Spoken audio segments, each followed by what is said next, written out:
Sometimes doctors perform fake CPR on patients.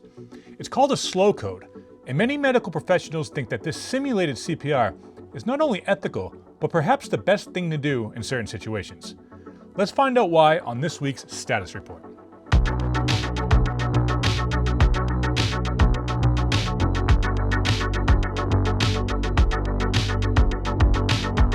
First, there's some important things to know about cardiopulmonary resuscitation, or CPR. One, it's widely misunderstood. It doesn't work like it does in the movies or TV.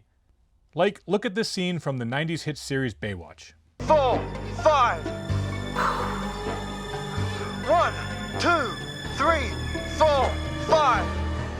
Okay. All right. You're okay. Get away from me. It's all right. We're only trying to help you. It's okay. It's your help that almost drowned me. Oh, so I guess you're just good as new, huh? Needless to say, this is not at all what CPR looks like in real life. But that's not the only problem. Look at these wimpy chest compressions. 4, 5, 1. If CPR is going to do anything at all, chest compressions cannot be David Hasselhoff like this. The point of chest compressions is to manually squeeze the heart muscle and keep blood flowing. The heart is roughly 2 inches below the skin, so you have to push hard, and it can be brutal. While they can save lives, chest compressions can also cause broken ribs, a broken sternum, punctured lungs, liver lacerations, pulmonary hemorrhages, and even when done properly, because the brain is not getting the normal amount of oxygen, brain damage can result. All of these things are usually better than dying, of course. But maybe the least understood aspect of CPR is that, sadly, it doesn't work that often. Studies show that less than 25% of patients who receive CPR in a hospital setting survive and get discharged. And that number is much, much lower for people already near the end of life. So, with all of this in mind, let's hear from bioethicists Jason Adam Wasserman and Parker Crutchfield. In August, they wrote a stat-first opinion piece about slow codes that garnered a lot of attention. I spoke with them as a guest host of Stats First Opinion podcast. Here's a condensed version of the chat. For the full discussion, check out this week's podcast, link down below. Parker and Jason, thanks so much. Sure, happy to be here. Yeah, it's great to be here. So for starters, could you just explain what a slow code is? Sure. So we use the term slow code as a sort of umbrella term, as many people do, for any insincere attempt at resuscitation where there's some kind of deception usually because the healthcare team doesn't want to or doesn't think it's best to actually resuscitate the patient, but doesn't feel like they can just refuse to make at least ostensibly make an attempt. Now, more technically, there are a variety of terms that are more specific that cover different types of insincere efforts at resuscitation. So slow code more specifically often refers to instances where a healthcare team takes its time getting there for the reason of not really wanting to resuscitate a patient. Whereas a term like show code or Hollywood code refers to something that happens during the code attempt that's purely performative, where, for example, chest compressions aren't as deep as they should be or something like that. I know Jason has an anecdote of hearing someone injecting the epinephrine into the mattress rather than the human. So there are several ways in which that could just be done insincerely. Some people think that one way to try to get around doing a slow code is what's called a short code or a time limited code or whatever it is. But it's just you're using all the force and speed that you normally would, but doing it for a very short amount of time. And we think that might be under the umbrella of slow code. Other people think that it's a way to not do a slow code, but also not provide inappropriate CPR. So I think there are a few ways to do it. Ultimately, it's going to be deviating from the normal procedures that one would do, either in speed, intensity, or location. If they perform CPR for a shorter amount of time than they otherwise would, do they just kind of say, oh, I'm sorry, we lost them, basically? I think it's more of a way of like self-justifying, like that they made an honest attempt, but also it allows them to tell the family, yes, we did everything we could, which is often what the family really wants, is just to hear that we did everything that we could. But yeah, it's for any length of CPR, it's always at the physician's discretion when to start it and when to stop it. So that is entirely a clinical judgment. Our argument would be if there's genuine uncertainty about the therapeutic justification for CPR, then it's perfectly reasonable to attempt it. But if you're doing it just to appease a family in the context of CPR that you believe is futile or medically inappropriate, then there's really nothing sincere about it. And it's actually not then a way around the slow code itself. It might actually be the most harmful. It might be the worst option because you still inflict all of the harms upon the patient, or at least many of the harms. At first glance, the idea that a physician would fake CPR is kind of a pretty shocking thing, right? In your first opinion piece for STAT, there's a line that says, "We're convinced that slow codes are not only ethical in some circumstances, they might be essential in today's conflict-ridden medical landscape." Can you explain how you came to that conclusion? For the past 40 years, the bioethics, medical ethics literature has been very dogmatic, and there's been really no room for the idea that slow codes could be ethically permissible under any condition. So it's as close to a dogma as you can get in bioethics and medical ethics. And at the same time, in 2021, Gina Piscatello and colleagues did an empirical study. They found that 69% of surveyed clinicians report that a slow code had been performed on a patient under their care at some point.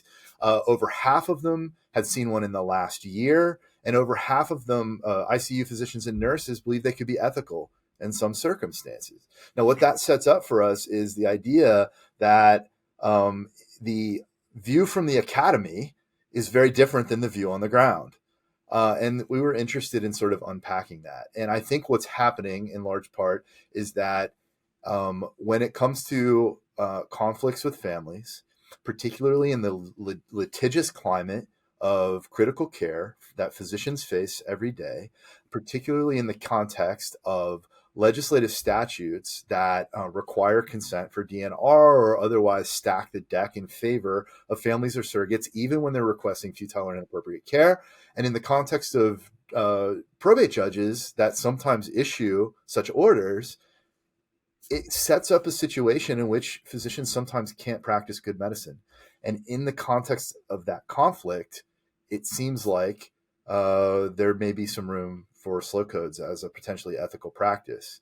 The way I would also put it is everybody would love for a world in which they were unnecessary. But in order to do that, we have to further empower clinician judgment and expertise in ways that I don't see happening in the legislative and judicial landscape, especially right now. And so in that non-ideal context, I think that there's at least some room for discussion about them. And so there are very practical considerations that might make slow codes essential, but there are also just purely moral considerations that might make them essential, where if we care most or at least a lot about reducing harm, if we care about producing benefits and minimizing harm, then you could make a very good argument if a physician is facing the sort of trilemma of doing a slow code, sincere CPR, or just saying to the family, no, I won't do it. The act that produces the most benefit and the least harms, the least harm is the slow code. So you have the practical argument, but you also have a moral argument, not just that we can do them, but that we should do them. I think one thing we're seeing is increasing deference to pluralistic views about health and medicine and a decreased respect for clinical expertise. This was kind of under a spotlight during the pandemic when a whole host of unproven and even disproven therapies were demanded. We were across the country at different health systems, including myself, had to go to court to sort of fend off family demands. Judges were sometimes sympathetic, or at least issued temporary restraining orders against different institutions while things were sorted out. And I think if you look especially at the federal government right now and things that are happening at Health and Human Services, I think that the tides are moving against respect for clinical judgment and expertise, and towards greater deference to patients and families. And in some respects, that's good, and because we do want to honor the values and preferences of patients and families, but we don't want to do it in ways that are not evidenced and that cut against clear, I think, clinical judgment that can't.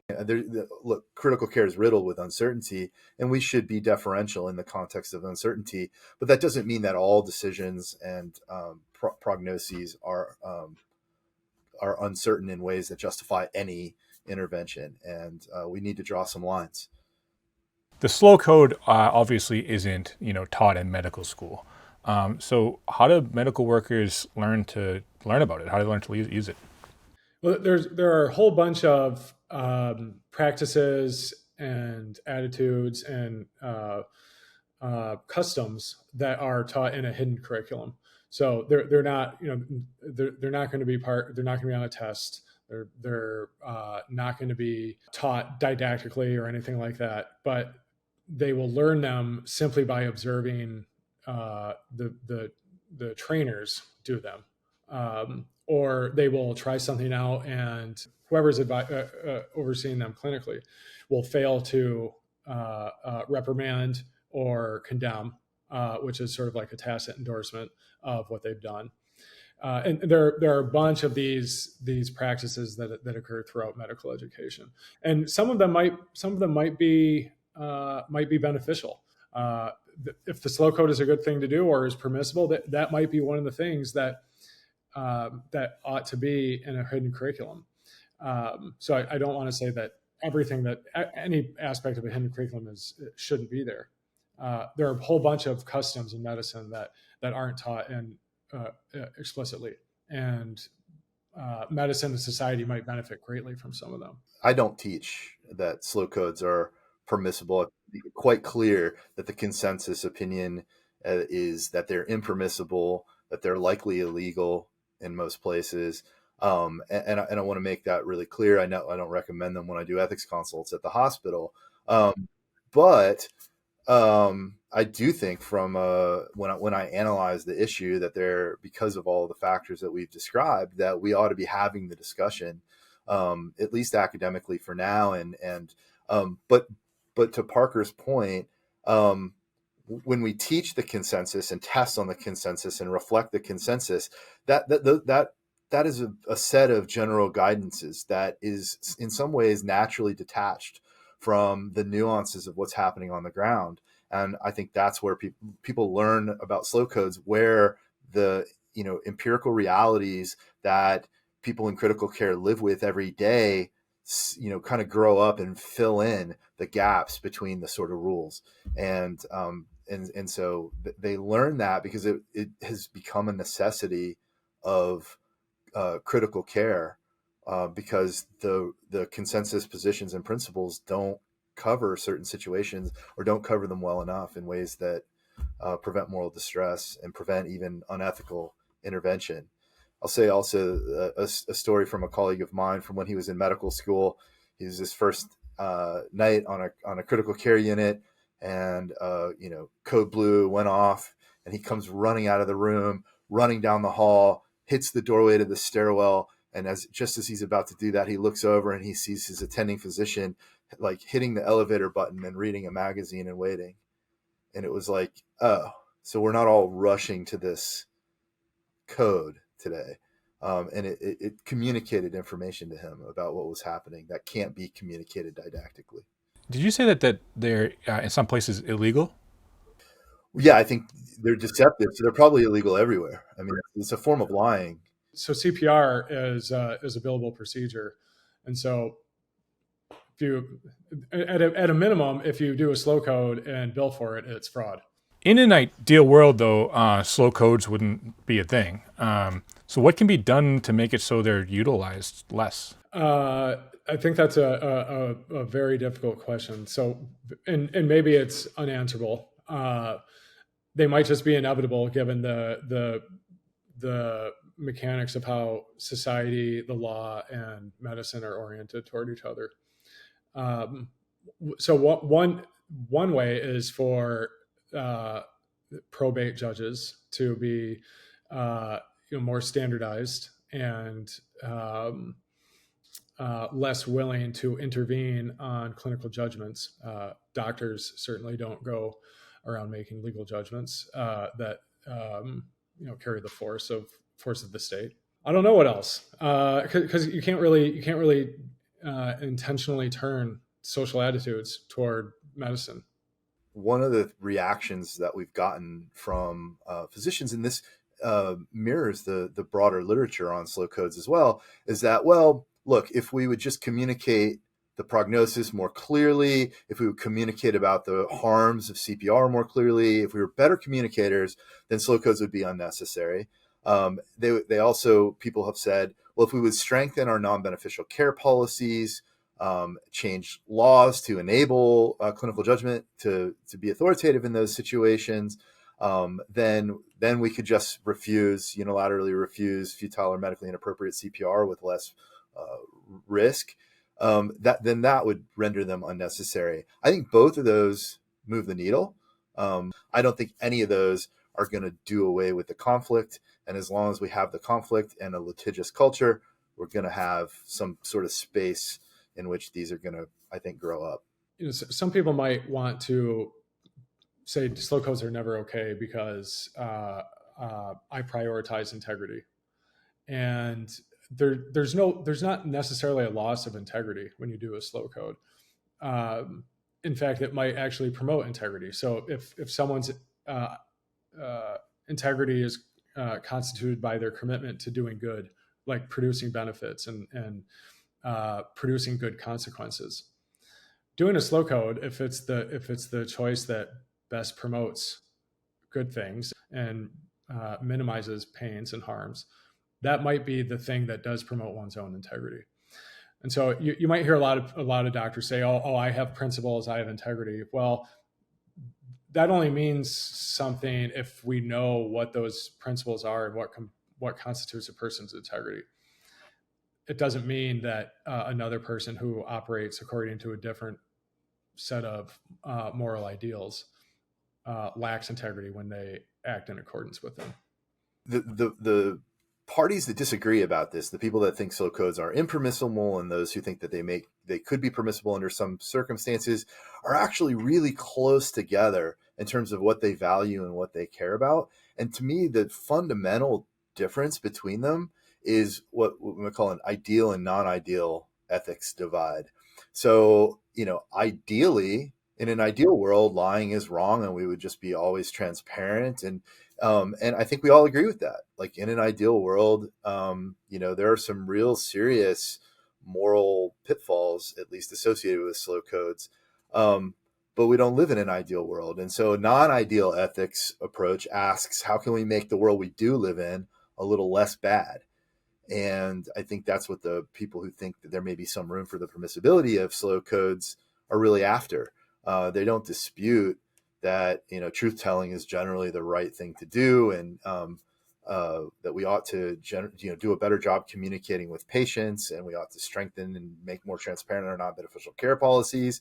I don't know people that disagree with that. What I see is a bunch of people struggling on the ground with the non-ideal contexts in which they actually live every day and trying to make those a little better. And I think we can all appreciate that we're in a complex space in that regard, even if we disagree.